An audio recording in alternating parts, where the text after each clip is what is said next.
This is the Bahamas Tonight, the Northern Edition. Good evening. I'm Sabrina Brown. Thank you for joining us. Topping the news as the Christie administration set out on a course to implement measures to revive Grand Bahamas' economy in order to sustain long-term growth and prosperity, the nation's leader emphasized that it will first take a change in leadership at the Grand Bahama Port Authority to make this a reality. Tonight, a local port executive is responding to the Prime Minister's call. Joan Davis-Roll reports. Within 1 year of extension. It was a strong appeal made by the nation's leader, the Prime Minister, the Right Honourable Perry Christie, within the halls of Parliament on Wednesday. A call for new leadership at the helm of the Grand Bahama Port Authority. The nation's leader not mincing words as the bill to extend certain concessions of the Hawksbill Creek Agreement for a period of 3 months was passed in the House of Assembly. Now, 1 day later, the president of the Grand Bahama Port Authority, Ian Roll, is weighing in on the Prime Minister's call for a revamp of the port's leadership. We have presented a vision plan to the Hawksbill Creek Review Committee, and I think they are actually reviewing whatever we presented to them. So we have a vision plan for the island, and we are executing it as you speak. We need more capital. That is a real thing that we need, and we're out there looking for persons or entities to help us develop the island. Roll contends that the future of Grand Bahama is indeed bright, and he's committed to doing his part to ensure this island's success. However, he admits that it will take a revolutionary approach to resuscitate this island's economy. I'm very optimistic, and I'm very optimistic because I see things. I think the Prime Minister would have spoken about certain expansion projects, and there are other projects that we are working on behind the scenes. So it looks very, very promising for Grand Bahama. We have Pietro Stefanuti, who's a major owner in Pharma Chem. He's about to spend over probably close to $100 million on the expansion of Pharma Chem. With a move to attract new ownership of the Grand Bahama Port Authority, Roll states he remains focused on what he has been mandated to do. I think me as the leader of the management team, I've set the tone, I've set the vision for the group of companies, and we're putting processes in place to execute the vision. Now, what happens at that other level, I'm not really concentrating on that. My job as leader of the organization and also Bahamian is to make this place better for everybody. Joan Davis-Roll, ZNS Network News. A subdivision in the Pine Ridge constituency benefiting from a major donation made today by the Grand Bahama Port Authority. It is all in keeping with the concept of community building.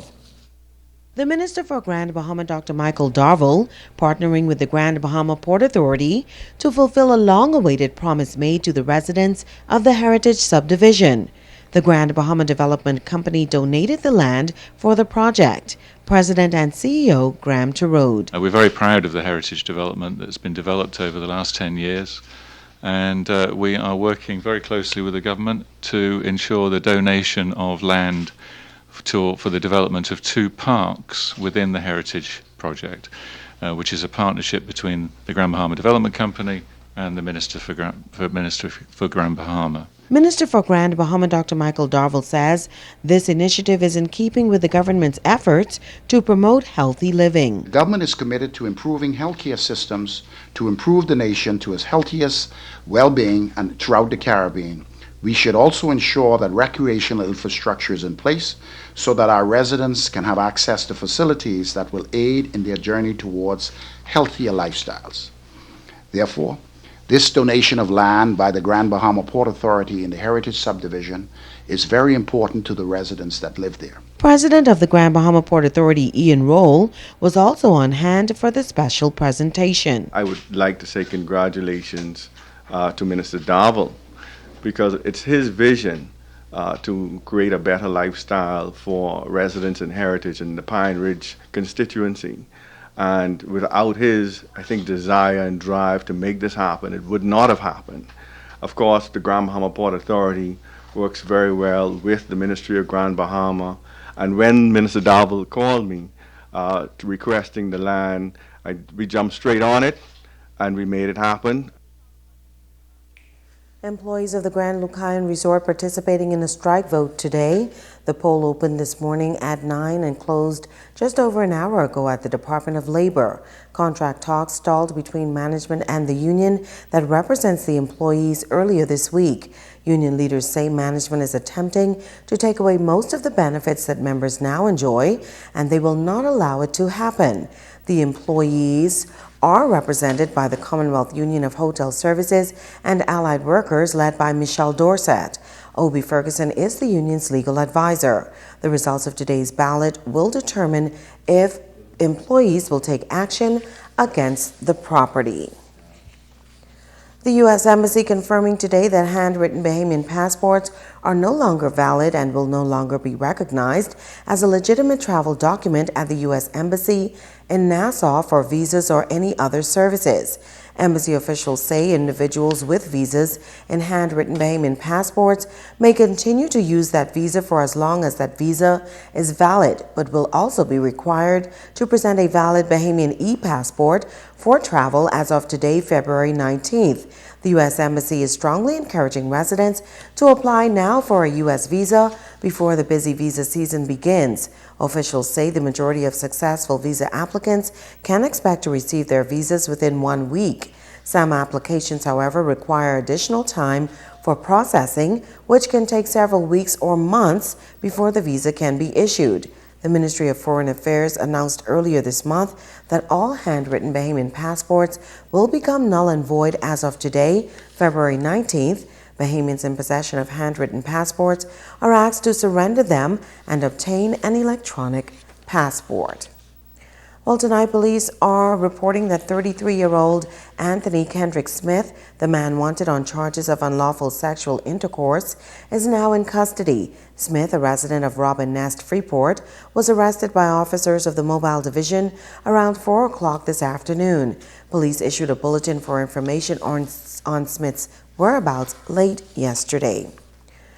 Meanwhile, police in Abaco need your assistance in finding 3 young men who pulled off an apparent armed robbery. Reports say around 10 last night, 4 men were held up at gunpoint and robbed of personal items in the area of a resort in Marsh Harbor.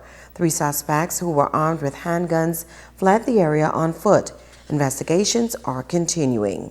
Police in Abaco are also investigating a house fire that has left an 86-year-old female with serious injuries. Reports are that around 10 o'clock last night, officers were called to Crown Haven, where a wooden structure was on fire. Officers, along with other residents, assisted the elderly woman out of the house. The woman was taken to the Cooperstown Clinic for medical attention. She was later airlifted to New Providence and is said to be in serious condition. The wooden house was destroyed by that blaze. Tonight there is controversy surrounding a local pageant, and now the newly crowned queen is being asked to surrender her crown. Joan Davis-Roll has the details. It was a moment in U.S. pageantry that went viral. I have to apologize.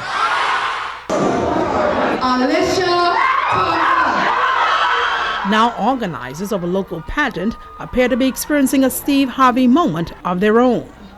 Controversy has erupted from the Little Miss Grand Bahama pageant held on February 14th at the Hilton Alton Center.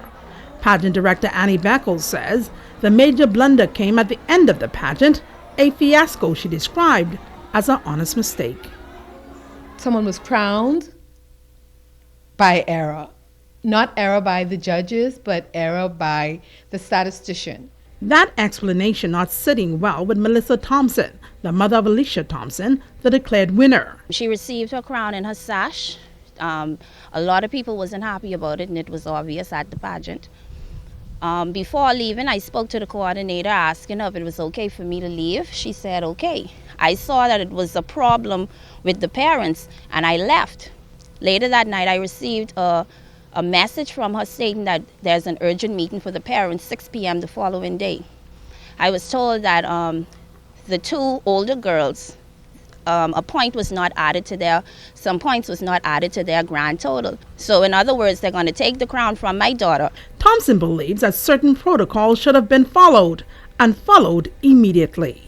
If there was a human error made, it should have been done. The correction should have been done the right way. It should have been dealt with that night.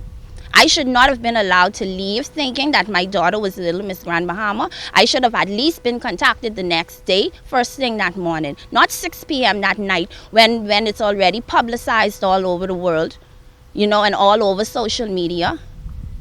How could you now bring these papers to me after 24 hours and expect for me to believe anything that you have to say? And now here it is, they're making it seem like I have to accept a pity crown. Like, okay, well, she didn't win, so take this and sit down and shut up. Meanwhile, pageant director Annie Beckel says this is how the committee plans to rectify the situation. We plan to have a crowning on Saturday so that those who should have been crowned would be crowned, and we would have the winners in their prospective places. Now, will this resolve the situation once and for all? Well, I guess we'll all have to wait and see. Joan Davis-Roll, ZNS Network News. Well, stay with us. There's more news after this.